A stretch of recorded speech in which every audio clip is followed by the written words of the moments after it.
Welcome to Energy Stew. This is Peter Roth, your host. And I'd like to ask you, how much do you think about integrity? How big is that? I think Well, it's getting bigger and bigger all the time because we're in a time of challenge to integrity, and we need to learn more about how it works in the world. And to help us do that is a great new book called The Law of Small Things. And I guess integrity starts that way.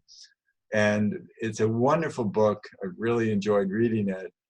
And I'm so glad that we have the author on our show to talk about this, Stuart Brody. Stu, welcome to Energy Stew. thank you, Peter. What a pleasure to work with you on this. This is so important because I think integrity is getting demolished in the world right now by people who are putting it to its test. And often it seems like they're getting away with it. But your book is going to put them to shame and get everybody straight. Starting with myself, I hope. Well, what you say in the book is really important, is that integrity is not something in stone. It's a process.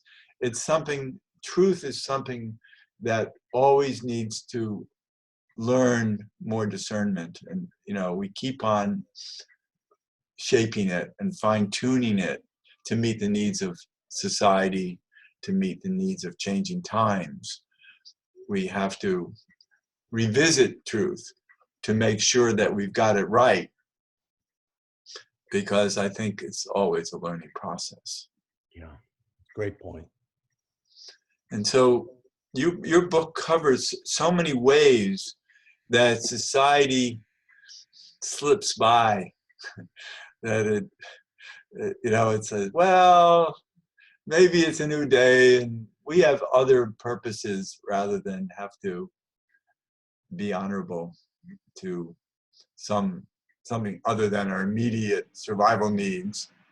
So we're going to sacrifice some of this integrity, this greater integrity, for my personal integrity, which is my immediate pocketbook or wallet, or whatever else, or power need, whatever else goes on, or saving face, different ways that we avoid integrity to,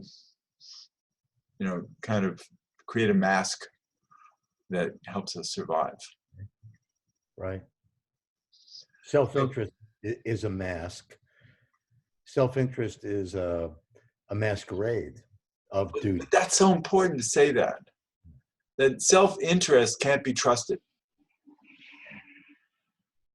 We have to go to that higher place of ourselves more than our ego. Let's say self-interest is ego.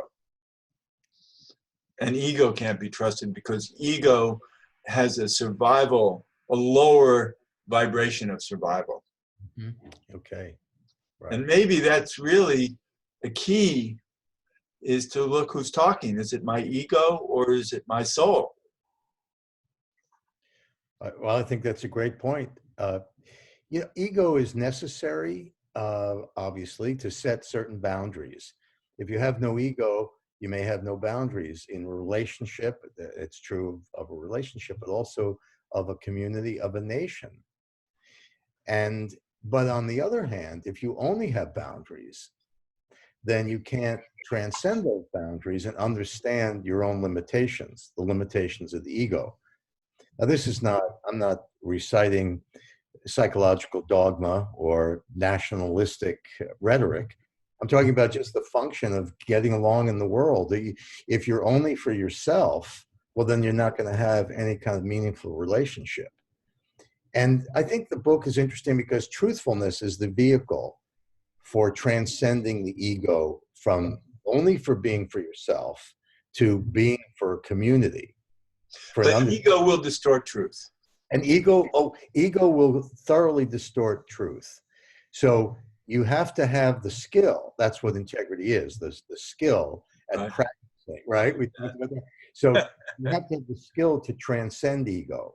And I sometimes put it in these terms, which are, you have to be able to ask yourself whether everything you believe or anything you believe is true. You have to be able to question whether all your beliefs are possibly not right, and But, that, but where are you seeing that from? say that again. Where are you seeing that? Where's your viewpoint coming from to discern truth? Great. Okay. So here's where that's coming from. I think I understood at some point before I wrote the book, and this motivated the book, that many of my beliefs were just stories that I made up in order to serve egotistical needs. And we all do that. If you walk through a day, even with your best friends, and you listen to them tell stories, it's an exercise in self-justification. And it really doesn't have much truth most of the time. Because it's pride, and pride can distort truth. Yeah, it's a way of ordering, it's sense making. A story is a way of making sense, but we cling to the story that's most convenient, and it puts us in the best light. That's what we do. Why not? Integrity requires you to step out of that kind of convention and ask yourself, what are you serving when you manufacture these stories? I mean, the first chapter in the book is called The White Lie, because you feel pure after telling it. And we tell the story that it doesn't hurt anybody, and that it's inconsequential, and that we feel pure after it. So those are all stories we tell ourselves. But the fact is that we're lying. Well, not all. I mean, it's not like talking about what we're proud about ourselves is lying. It's just that it can be distorted. Yes. And we don't know. And we hope that our friends that we talk with are honorable and are just coming from authentic, heartful experiences. Okay. Right. And so it's more in the marketplace that I'm concerned about, that whether it be the marketplace of a company, of politics, of just the world of commerce, and also even the politics of family. Mm-hmm. And because that's a marketplace too. Right. We're all meat in our family in some ways, hopefully not in very many ways, but because there are egos, there's families are where our survival mechanisms are honed as children, with our families, our parents, and how do I deal with this, and and who do I need to be to overcome the challenge of my family. And for many people it's very difficult, and so we learn habits and the way of addressing the world that, depending on our conditioning and also on the mechanics of personality that we're born to, we start forming the way we deal with the world. And I think for many people it's limited. I think many people are running scared in life and are not true. Yeah. Well, I'm not a psychologist, or I'm an observer like everyone else of the psychological dynamics of family. But I believe in my own case, and I think in talking to others, that there are things that get hurt. There's damage. Yes. Even when people are well-intentioned, when parents are well-intentioned. And I think that what happens, to a lot of us, we do carry a lot of hurt.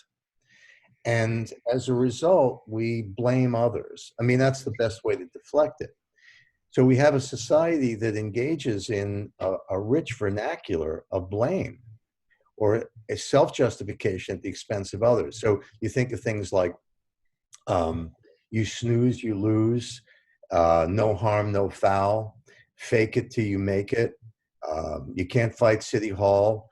I'm looking out for number one. I mean, just the list goes on and on of ways that we think of, okay, we got to look out for ourselves rather than the community in which we're operating and hopefully contributing. Right. Your book has so many wonderful examples of how we're troubled in life and lose our way and find ways of justifying it. Yeah, exactly. Yeah. Well, thank you. That's what I tried to do. Oh, no, it's wonderful. You really picked out great opportunities to exhibit what truthfulness and integrity should be about and aren't. And in so many cases where people just use convenience and get by because their survival is more important, or what they think is survival is more important than truth. But unfortunately, it's a distortion. And that's what a lot of what is in your book is really about, how we're confused by behaviors all around us. And do you want to join this misbehavior or not? And maybe if you don't join it, you lose. Yeah, how about that? Well, you made a great point when you used the word discernment.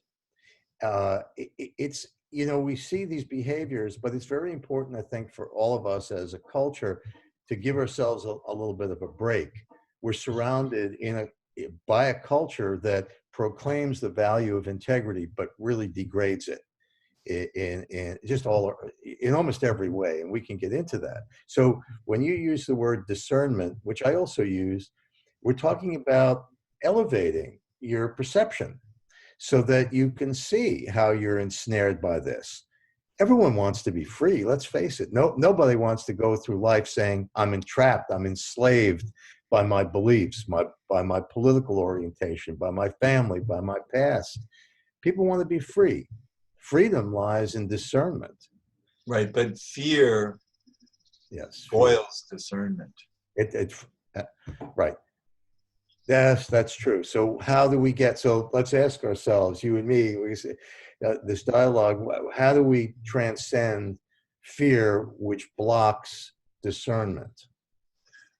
By more discernment. But it's a work in progress. It never stops trying to find out where we're falling prey to the energies around us. Yeah, exactly. And what is the ultimate truth. And I really do believe that there are ultimate truths in life. There is goodness, and goodness is a truth.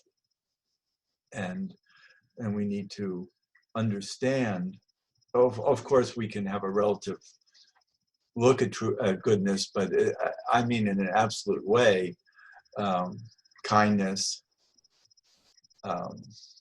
what helps everyone, what's a collective thought versus a tribal thought, and how can we get everyone to win in a way that works, not in an idealistic way, but in an honest, truthful way of helping society find its way, because it hasn't worked yet.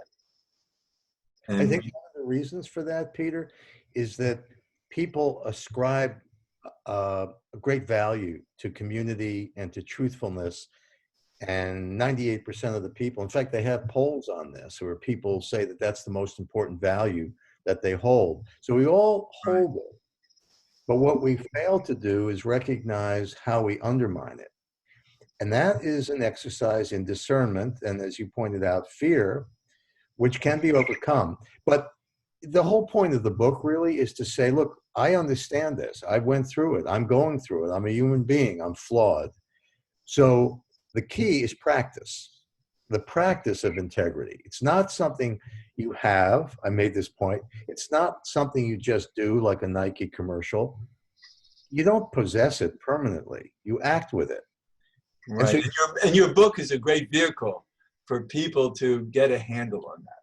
yeah, which is the key understanding. Because if you can start getting a handle and start using truthfulness as a resource for your personal authenticity, well, then the sky really is the limit. But if you're operating by fear and you're afraid of truth because you can't handle the truth, then, well, then you're going to be stuck in your ego, and you're never going to be able to contribute to a community, except in a stingy way. Right. But what I'm getting though is that truth is difficult because you also want to know where it leads to. And often it leads to trouble because it's not convenient. Yeah, yeah, And I think that's really a hard point here, is that truth is not always convenient. yeah, And yeah. if it hurts people, how much does it hurt people, and how much can it distort things to make things worse rather than better? And so then there has to be strategies to introduce truth and explain truth to people so that they're not harmed by it. You know, it's interesting, Peter. Last night I was giving a talk at a bookstore, and someone got up and said, you know, I'd like to explore this issue of truthfulness with you. My young daughter, the daughter is now 30, but what he was talking about, the daughter was quite young, and she was in bed. He was putting her to bed, and she was really afraid of the future. And he said to her, don't worry, I will make sure things go well for you. I will take care of you. When you have difficulties, I will be there for you. And he was comforting her. And he said, he asked me, was I being untruthful? I can't predict the future. I didn't know whether I could really do those things. And my feeling was maybe every parent goes through this in some way or another.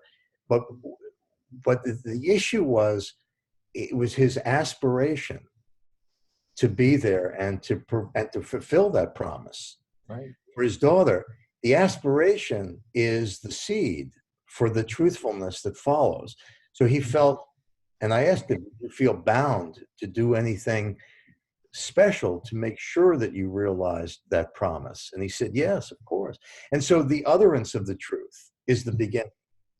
Well, those are what you call in your book explicit promises, and that's understandable. You know, I know that I'll do anything for my kids, you know, to take care of them, to make them well, keep them well, and we have that. It's a very honorable way of parenting is to want that. It's an aspiration, and and it can be explicit. You can say to your children, I will always be there for you.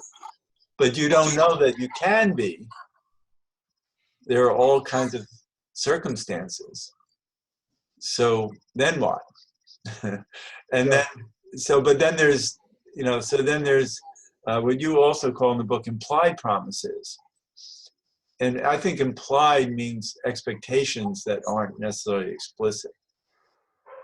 And that adds to the mix of integrity, of needing to discern it more and more because of what might be implied rather than explicit. Right. So the book really talks about explicit promises, which everybody understands. You just summarized it. Taking care of your kids, visiting a sick relative, returning a borrowed book on the date that you promise, returning a wallet when you find it in the street, or going to church on Sunday as you promise, whatever it is. And those are obvious. But that's just part of the terrain. That's the tip of the iceberg. But below that are all the implied undertakings, which are easy to ignore. For instance, truthfulness when you break a date. There's an implied promise that if you break a promise, you will tell the truth about why you're breaking it and ask to be released from it. I go through other examples, like when people send you an email, even though some of us get hundreds of them. In many of those cases, there's an implied promise that you will get back to them because those folks writing to you have an expectation. Right. Actually, you know, I mean, some of them don't, and there can be marketers and these sham invitations. But it's not that hard to go through your email and say, does this person have a reasonable expectation that I will respond timely? And if they do, there's an implied promise to get back to them. Right. But it's those feelings of being responsible. And if you feel responsible for your relationships with people, then you get back to them.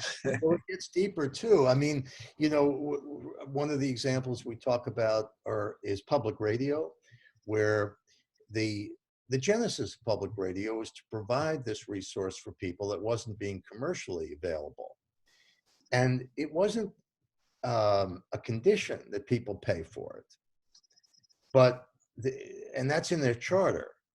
But anybody involved in public radio will tell you that a listener who listens frequently and has the means to contribute, who doesn't, is really breaching an implied promise, because it's clear that they need these resources and they can't run the operation. They're not taking responsibility for being a listener.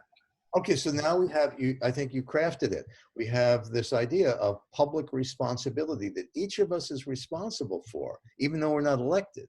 Right. And we can look at that in terms of voting, so many other implied promises that have to do with being responsible in life. Including, this is something that all of us face in Manhattan, going to a street corner and seeing these fantastic accessories and suits that are cut rate, that are clearly available to us on the street corner only because they're stolen or counterfeit.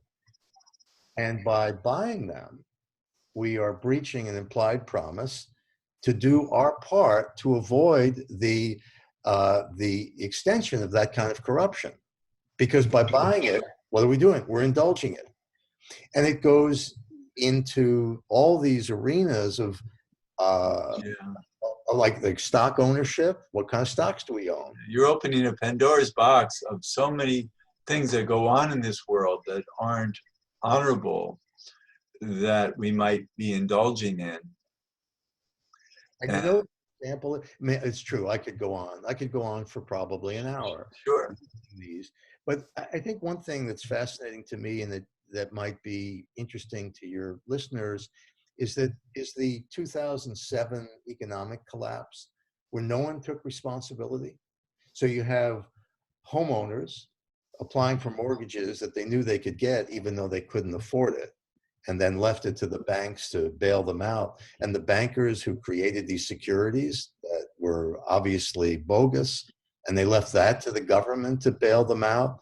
And the insurance companies that said, well, let's go ahead and just endorse this, even though they didn't have the resources to back it up, and the credit agencies. And somehow they were all small things that people did, leaving it to others to clean up. I don't think they were so small. I think they were all convenient ways of making a buck on all sides, and people just wanted to ignore consequences. That's probably more accurate, right? Well, we're getting near the end of the show, it's going to air. I'm going to air this tomorrow, because next week you're going to be in New York. So if people are listening who are in the area, you're going to be at the Shakespeare bookstore on Broadway around 60th Street. 69th. Oh, 69th Street. Yeah, it's the West Shakespeare and Company. Shakespeare and Company bookstore. Next Thursday, the 31st at 7 o'clock. right. Thank you. Good. And your book is The Law of Small Things, and people should really grab it because it really helps us discern life better. And it's worked for all of us constantly to keep on knowing what to believe in ourselves and in each other, to understand that we can live and to be proud of living with integrity. Thank you. Absolutely. So your book is a great gift for people to feel better about living a more purposeful, responsible life. Well, thank you, Peter. It's a wonderful opportunity to be. And is there a website or some? Yeah. Yeah. The my company is Integrity Intensive. Integrity Intensive. That's cool. Integrity Intensive. How about that?